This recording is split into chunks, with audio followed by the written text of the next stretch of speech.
Bueno, pues vamos a empezar entonces. Bueno, esta es la charla que os voy a dar. El título que hemos puesto es el momento del uso de R en bioestadística, pero bueno, un subtítulo podría ser pues, manejo de datos para la investigación, manejo de datos estadísticos para la investigación. Entonces, básicamente, a lo que nos vamos a dedicar es a entender un poco los detalles de cómo se manejarían los datos para un ejemplo típico de situación que nos podemos encontrar pues, en un ensayo clínico o en cualquier tipo de análisis dedicado a la bioestadística, usando un ejemplo sencillo que voy a poner a continuación. Entonces, una de las cosas que creo que pueden ser muy productivas es introducir el lenguaje o el software R. Entonces, bueno, R al final, creo que, bueno, mucha gente lo conocemos, pero creo que en bioestadística prevalece muchas veces el SPSS, que en mi opinión y en la de mucha gente pues es mucho menos potente y ata mucho más que usar algo como R, que tiene una serie de ventajas que vamos a ver y con un poco de suerte pues os convenceré para que veáis la utilidad que tiene y lo conveniente que podría ser aprenderlo en el caso de que no lo conozcamos, ¿vale?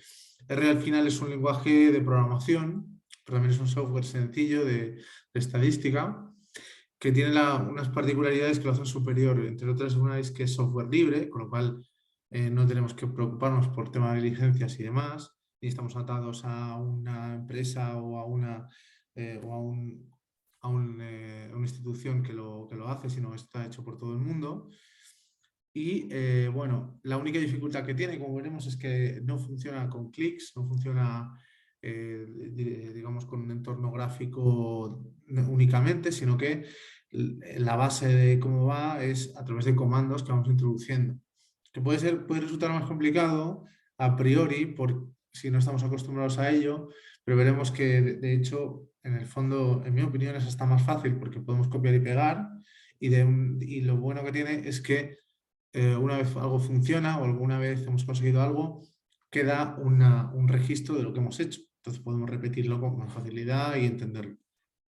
Frente a dar clics en SPSS que pasa una ventana a otra y a la segunda vez que lo haces a lo mejor ya no te acuerdas.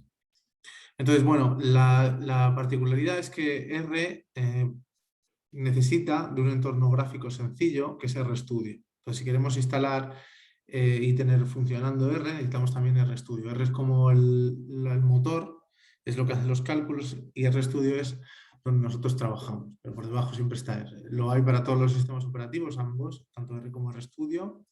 Entonces, una instalación típica de esto requeriría descargar primero R en esta web que os pongo aquí, esto va a estar a disposición del curso, y luego descargar RStudio en esta otra web para el sistema operativo en el que estemos, ¿no? Tanto aquí como aquí. Si abrimos esto vemos bueno, que aquí están todos los instalables de todos los lenguajes. Pues bueno, vamos a pensar un poco en cuál será digamos, en con qué nos vamos a encontrar, ¿vale? Vamos a pensar en este ejemplo, ¿vale? Vamos a imaginar que tenemos un estudio que hemos realizado y que en ese estudio hemos recogido datos pongamos que estamos testando un medicamento queremos ver que reduce los días de hospitalización. Es decir, pensaremos que el medicamento funciona mejor cuanto menor sea el número de días hospitalizado que por esa enfermedad requiera esa persona. Este es un ejemplo típico, por ejemplo, en psiquiatría, en el que, por ejemplo, los antipsicóticos, esto es una manera de medir si han funcionado o no, en base al número de días hospitalizado que pasa el paciente. Entonces, aquí he puesto solo 10 datos, en el ejemplo completo he puesto 40 para que sea más similar a las muestras de un estudio real, y tenemos aquí pues, los datos como estarían en nuestro Excel. Habitualmente en Excel tendríamos una tabla como la que yo he puesto aquí en esta slide, que viene a ser pues, un montón normalmente los nombres los eliminamos, pero los he puesto para que, por tema de privacidad, pero he puesto aquí nombres ficticios.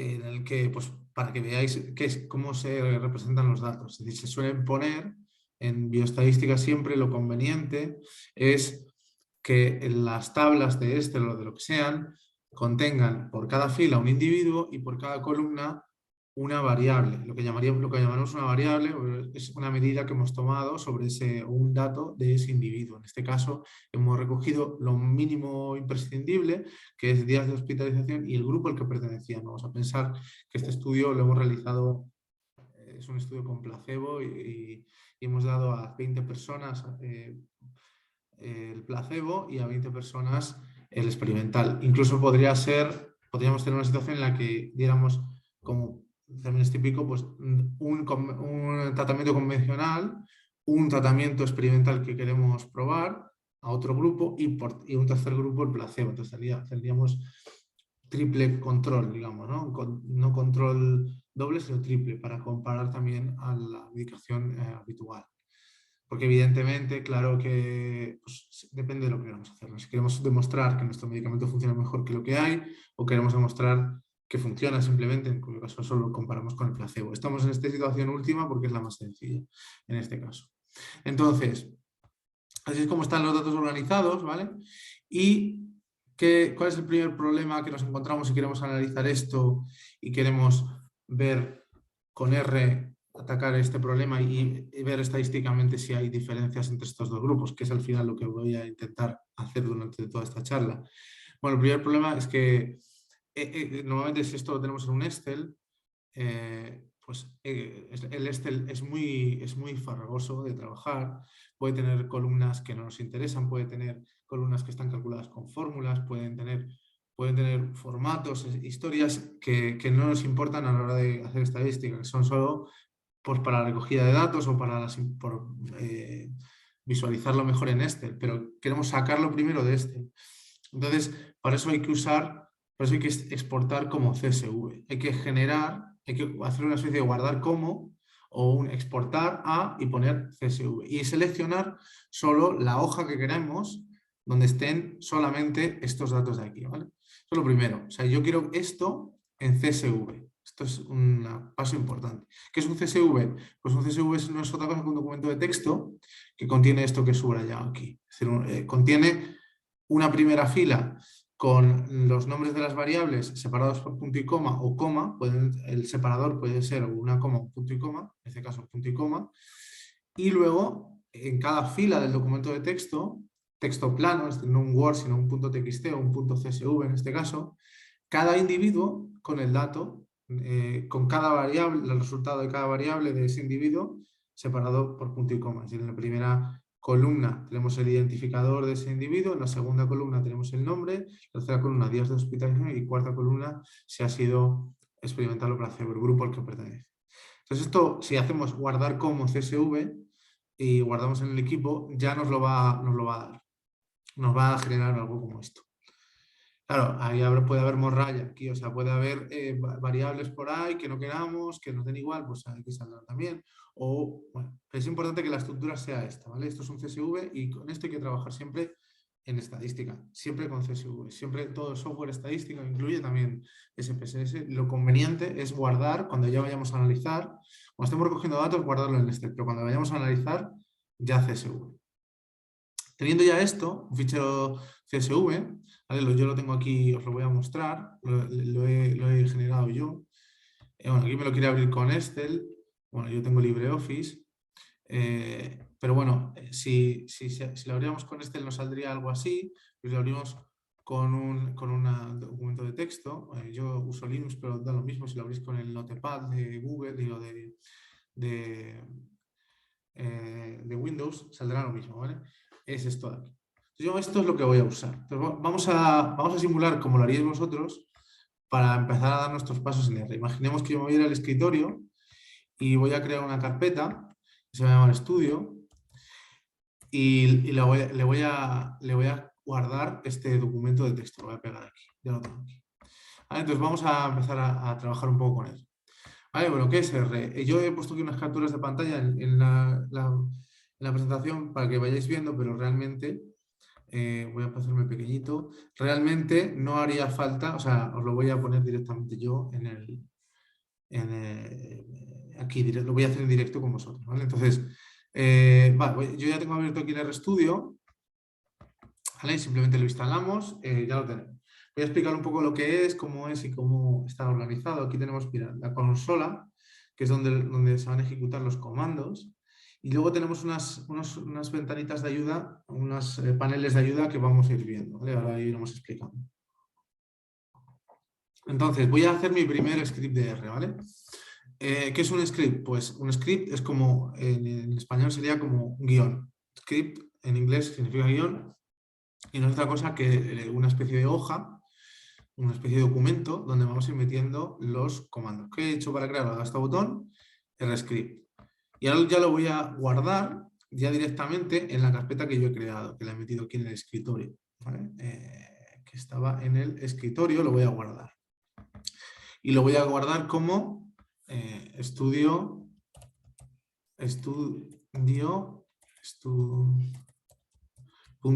¿vale? Los ficheros de R se suelen guardar como .r, la extensión, ¿vale? Entonces, esta es la historia. Lo voy a guardar aquí. A ver si me deja guardarlo. Vale. Y ya lo tengo guardado. Ahora ya puedo empezar a trabajar con él. Vamos a hacer nuestros primeros pasos con él, ¿vale? Aquí ya vemos que está reinstalado y nos dice que ya está funcionando y ya podemos trabajar. Luego iremos explicando cada ventana lo que hace, ¿vale? Entonces, lo primero que tenemos que hacer, bueno, aquí es simplemente aquí he creado esto que ya viene, y lo primero que tenemos que hacer es decirle a R dónde está la carpeta, dónde van a estar los datos y cuál es la carpeta de trabajo, lo que en R se llama Working Directory. Entonces, yo lo primero que tengo que hacer es decirle aquí que mi carpeta de escritorio que yo me he creado es en la que voy a trabajar. Entonces voy a hacer un sesión set working directory to source file location. Es decir, le digo que el working directory, la carpeta de trabajo, es donde está el fichero que he creado, donde está el fichero de R, el script de R, ¿vale? Y entonces ya él selecciona esto como el working directory. Esto es importante porque sin esto no vamos a poder cargar los datos y es el primer lío que se hace la gente con él, ¿vale? Entonces ya funcionando esto, aquí lo tenéis cómo se hace, ya podemos hablar de cómo se ejecutan los comandos y cómo se introducen los datos que tenemos de nuestro fichero CSV, que hemos sacado de nuestro Excel, donde hemos guardado todo. Y vamos a irlo viendo directamente con un ejemplo práctico, ¿vale? Mi fichero es el fichero estudio CSV. Entonces voy a cargarlo. ¿Cómo se carga? Pues a través de este comando, que se llama read.csv, file igual a y el nombre del fichero de nuestra carpeta de trabajo en la que hemos introducido, y luego le ponemos el separador, porque los CSV en inglés significa comma separated value.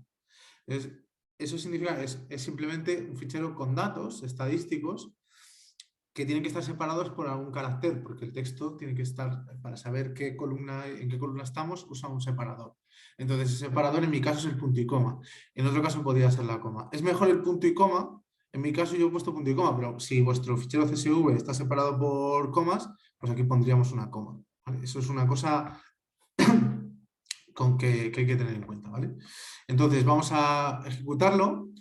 Y ya tenemos cargados en esta variable data nuestros datos de nuestro estudio. Esto ya hemos dado nuestro primer paso. Si la clicamos en este panel de la derecha, veremos que están aquí los datos. Y si abrimos este panelillo, vemos cada variable. Es decir, este objeto es lo que en R se llama un data frame, que es una variable que contiene, o un objeto que contiene todas las variables de nuestro estudio y con el que ya podemos trabajar y pedirle a R que nos saque cosas. Ya nos va a calcular cosas. ¿Vale? Fundamental esto. Entonces vamos a hacer algo con ello, ¿vale? Pues ¿qué vamos a hacer? Vamos a poner unas medias y unas desviaciones típicas, lo primero que haríamos en cualquier cosa, para ver cuál es la media de días de hospitalización, cuál es la mediana, cuáles son datos que tendríamos que ir poniendo en la introducción de nuestro artículo, por ejemplo, ¿no? Entonces, que quisiéramos, perdón, me he ido a otra ventana, que esto no es. Vale, que quisiéramos hacer. Entonces voy a hacer esto, voy a poner esos datos, estos comandos y voy a ejecutarlos. Bueno, no he dicho cómo he ejecutado, o sea, he pasado por encima, pero no me he parado a decir cómo se ejecuta un comando con detalle, voy a hacerlo ahora. Para ejecutar un comando con detalle, me habéis visto, pero lo voy a hacer, me pongo encima de la línea en la que está ese comando, o sea, yo escribo el comando primero, por ejemplo, antes que escribí data read csv, y voy a este botoncito de aquí de run. Me pongo encima y voy a run, a ejecutar. Eso ejecuta el comando que esté en la línea donde está el cursor. ¿Vale? Eso es importante, que igual os ha parecido que hacía magia, pero estoy haciendo eso, ¿vale? He vuelto a ejecutar lo de cargar los datos para que lo veáis. Entonces yo si ahora quiero calcular la media, pues me pongo encima, da igual el sitio donde me ponga. Me puedo poner aquí, como aquí. Mientras esté en la línea que yo quiero ejecutar y yo vaya aquí al botón de run, lo va a calcular. Como veis, ha calculado la media, es 14. La media de días de hospitalización. La mediana es 13,5, bastante cercana a la media. Signo de que a lo mejor estos datos siguen una distribución normal. Y por último, la desviación típica en este ejemplo, ¿vale? Nos da 5,8. Vale. Un comando muy bueno, muy valioso de R es el comando summary. Que directamente me hace todo una especie de resumen de lo que R sabe de esa variable, de la variable días de hospitalización. ¿Vale? Una cosa también, ¿cómo accedo a las variables? Las variables están dentro de data, de ese data frame, y a través poniendo data $, nombre de la variable, símbolo de dólar, nombre de la variable, es como yo he accedido a los datos de esa variable y ya le doy órdenes. Le digo media de tal variable, pues min, y dentro esto de aquí, que no es otra cosa que decirle, hazme la media de esa variable. Si yo tuviera dos variables, por ejemplo, días de hospitalización y yo qué sé, cantidad de sangre de no sé qué sustancia, pues metería data, $, cantidad de sangre de no sé qué sustancia. Entonces, simplemente es el $, seguido del nombre de la variable, es lo que hace a R entender que yo quiero hacer cosas sobre esa variable. Entonces, el summary lo que me hace es un resumen. Veréis, si yo ejecuto este comando una vez más poniéndome encima y dándole al botón de run, veis que aquí, en esta ventana de aquí abajo, que son los resultados, me salen precisamente pues un resumen, me sale el valor mínimo, el primer cuartil, que es 11, la mediana, la media, el tercer cuartil y el máximo. Es decir, me sale más o menos una idea general de esa variable. Si solo pongo días, si pongo summary de data, me lo va a hacer con todas las variables de data, si no me equivoco, efectivamente. Me lo hace con el ID, que no tiene sentido porque es un identificador, con el nombre, que no tiene tampoco sentido porque es texto, pero con los días de hospitalización me hace lo mismo, y con el grupo, la variable grupo que no la he comentado, que contiene si esa persona es de un grupo o de otro, simplemente me dice la longitud, pero bueno, ahí también la reconoce, ¿vale? Esto es lo básico que nos puede servir para la introducción, por ejemplo, de nuestro artículo donde queramos explicar cómo están organizados los datos. Si tuviéramos edades, por ejemplo, pues esto también nos diría la media, la desviación típica de la edad. Simplemente poniendo data, $, edad. Y min, median, lo que fuera que quisiéramos calcular. Entonces, vale, esto es lo que he hecho. Ahora, vamos a empezar a hacer ya algo. Yo me pregunto si este tratamiento ha funcionado. Entonces, ¿qué maneras tengo? Pues bueno, a mí me gustaría, puedo hacer muchas cosas, calcular las medias, las medianas de cada grupo. Puede ser interesante, pero sobre todo a mí me gustaría, por ejemplo, un diagrama de cajas, que eso puede ir directamente, da muchísima información. Un diagrama de cajas es un box plot, es un diagrama que me muestra ambos grupos con una cajita que contiene la mediana justo en medio de cada grupo y el ancho de la cajita es el rango intercuartil. O sea, me muestra el primer cuartil, el tercer cuartil, tercer cuartil, en medio de la mediana y luego unos bigotes que son, pues se pueden poner como valores máximos y mínimos o con otras, depende del algoritmo que usemos, ¿no?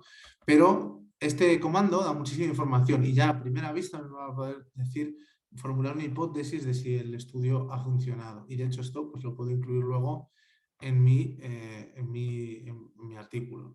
Entonces, veamos cómo se haría. Simplemente escribo boxplot y después escribo la variable que quiero estudiar, data, dólar, días de hospitalización, y después uso este símbolo, que es como la cejilla, bueno, no, es como esta ondita, que es justo el que está cuando hacemos Alt-GR y 4, nos sale justo encima del 4, la alternativa gráfica 4 en el teclado, data, dólar, grupo. Lo que estamos viendo aquí en esta línea es que quiero que me coja la variable días de hospitalización y me los separe por grupos. Es decir, que tenga por un lado los de experimental y por otro lado los de placebo.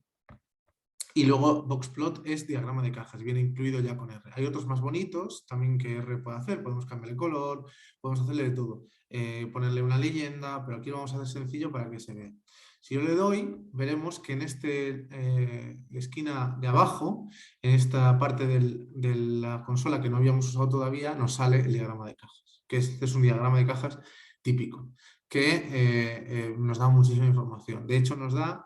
Fijaos, la mediana del placebo está muy por arriba, de hecho la caja está muy por encima de la caja de experimental. Y eso ya, solo eso, yo ya pongo la mano en el fuego a que, a que el tratamiento ha funcionado en el sentido de que el grupo experimental pasa menos días hospitalizado que el grupo placebo. Simplemente viendo las medianas y viendo cómo ni siquiera se solapan las cajas. Una especie de método así de burdo, pero sencillo, es si vemos los diagramas de cajas en el que ni siquiera se solapan, en que un diagrama de cajas de un grupo para esa variable está muy por abajo y ni siquiera las cajas tienen zona en común, casi seguro va a salir significativo que hay diferencias significativas cuando hagamos un test de la TDStudent. ¿Vale? Es bastante notorio cuando esto pasa, ¿vale? La duda está cuando se parecen bastante los diagramas de cajas, pero si no, claramente estamos ante unas diferencias claras, se ve bien. Luego aquí podríamos guardar la imagen, podríamos hacer lo que quisiéramos. Entonces, bueno, lo siguiente ya es, pero yo quiero saber si esto hay diferencias significativas, ¿no? Entonces tengo que hacer, evidentemente tengo que hacer un test de la TDStudent. ¿Vale? Un test de la TDStudent que ya conocemos y que lo único que, bueno, la idea de un test de la TDStudent es comparar basándonos en que las variables tienen una distribución normal e intentar hacer por debajo el test de student lo que hace es definir un estadístico que resulta que resulta ser justamente decirnos las diferencias entre las medias de ambos grupos y que sigue una distribución de la TDStudent. Que trabajando sobre este estadístico podemos saber precisamente inducir si las medias son iguales o las medias son distintas. Es decir, la hipótesis nula aquí en un test de la TDStudent es que ambas medias son iguales y la hipótesis alternativa es lo contrario, es que no lo son. En el caso que yo voy a dar, voy a hacer también con que una es mayor que otra, otra es menor que... Pero vamos a pensar en que queremos ver si las medias de ambos grupos de días de hospitalización son iguales o son distintas.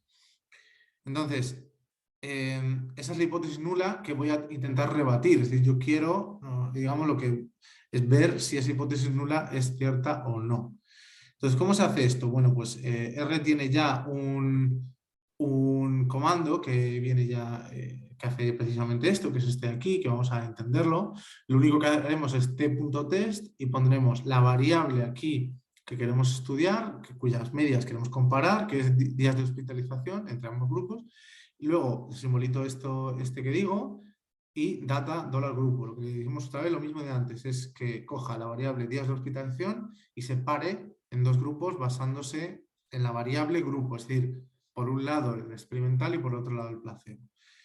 Y que aquí le decimos alternative two-sided. Esto lo único que dice es que queremos hacer un test de hipótesis en el que testamos es la igualdad de las medias y no simplemente si una media es mayor que la otra, que podría ser también una opción. Y luego es bastante conveniente poner esto aquí de var.equal igual false, porque lo que hace es que hacemos una corrección al test de AT para varianzas distintas. En nuestro caso, a ojo se ve que las varianzas de ambos grupos son distintos, viendo el diagrama de caja.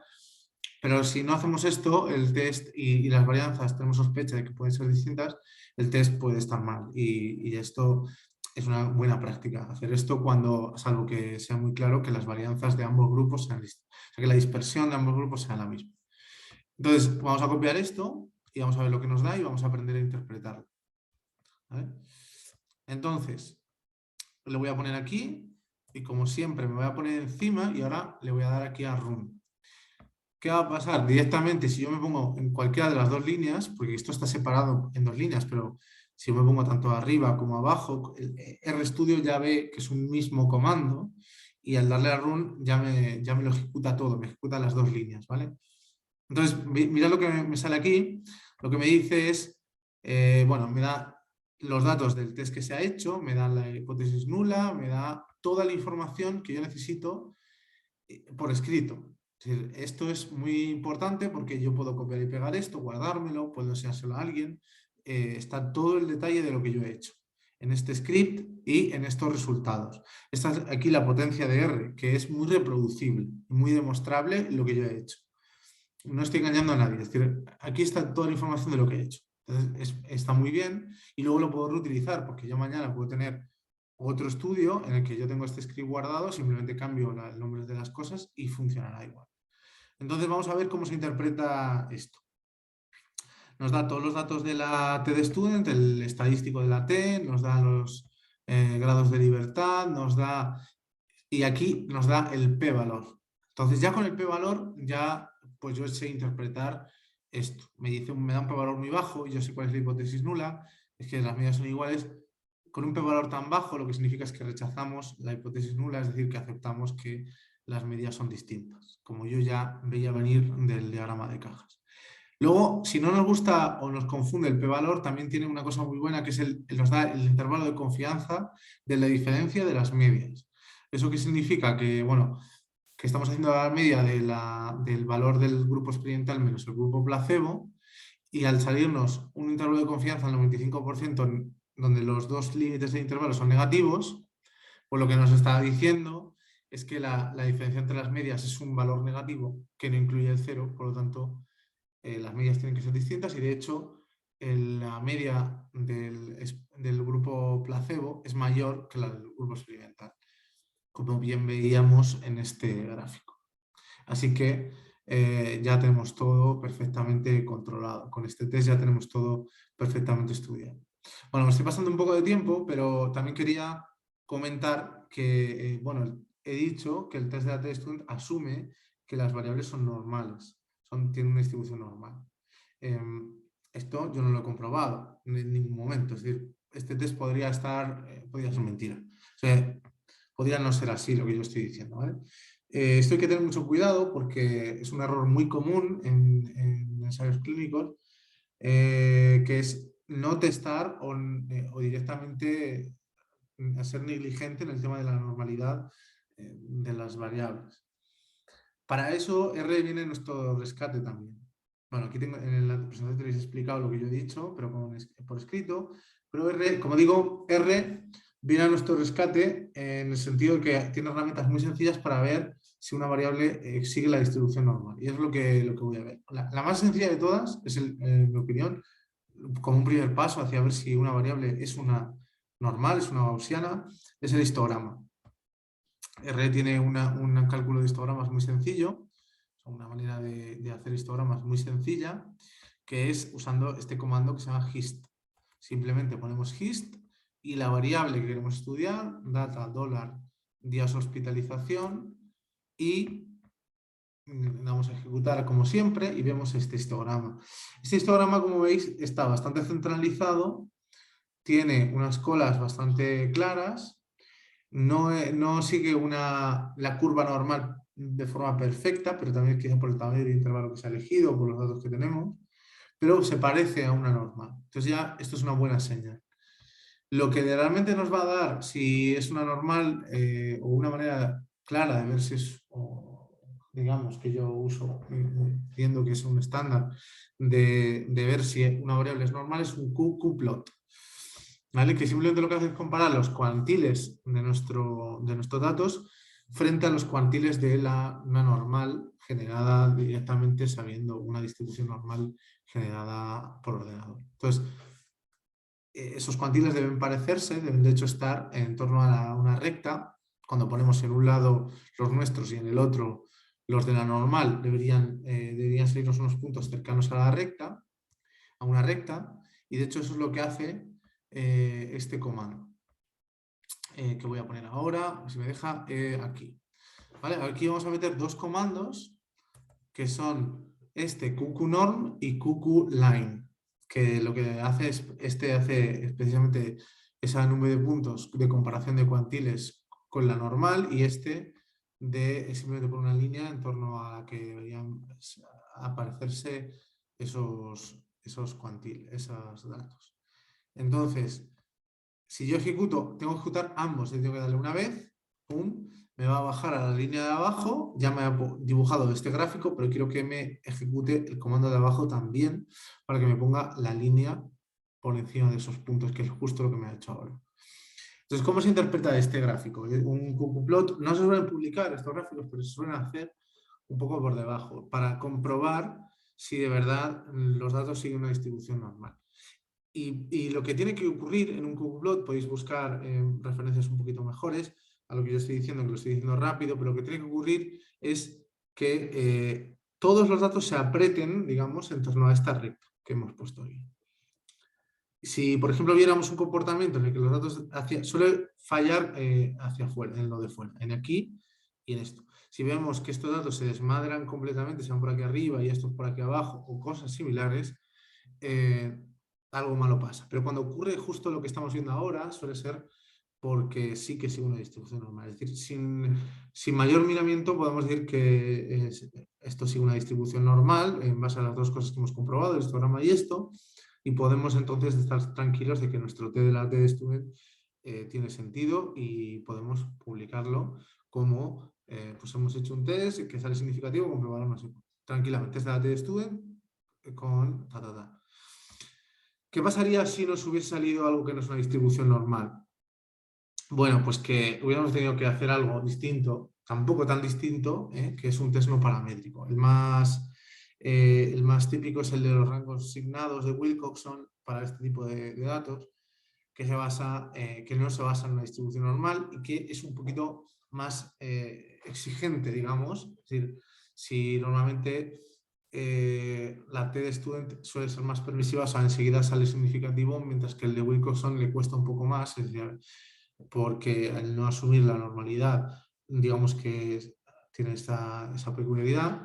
Pero si nos hubiese salido algo que no es la distribución normal, pues haciendo este comando, ¿no? tendríamos precisamente el resultado, otro test de hipótesis en el que se asume lo mismo, la igualdad o algo similar, que es la igualdad de ambas distribuciones.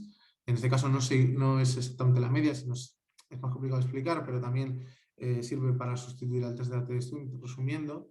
Y veríamos, por ejemplo, en estos datos también un p-valor muy pequeño que haría rechazar esa hipótesis nula de que ambas distribuciones, en este caso, son la misma. Entonces, concluyendo, hemos observado, hemos hecho con estos datos de los que hemos partido, hemos observado las diferencias en días de hospitalización y podríamos concluir que nuestro estudio ha funcionado, o podríamos ya tranquilamente estar saber que estamos en lo cierto. ¿Vale? Un poco vamos a dar un poquito también de referencias por si queremos explorar un poco más esto. Cualquier libro de R es muy bueno. Hay una guía muy sencilla de R que se llama R en 20 minutos o algo así. Pero sobre todo este año he visto que ha salido este libro, bueno, el año pasado salió este libro, que es Using R for Biostatistics, que justamente toca los temas que yo he ido contando. Cómo introducir los datos, cómo hacer los primeros cálculos, cómo hacer los test sencillos básicos de test de la TDStudent y Wilcoxon, y seguramente también toca el tema de la normalidad aplicado a bioestadística y explicando el sentido de esas cosas también, que viene muy bien tenerlo, ¿vale? Entonces, bueno, esta sería la charla bueno, voy a incluir los materiales en un link que por si queremos descargar estos datos, queremos descargar el script, queremos hacerlo nosotros para que lo podamos hacer, ¿vale? Así que esto es todo. Espero que haya sido de utilidad y que haya sido ameno. Así que nada, Eso es todo.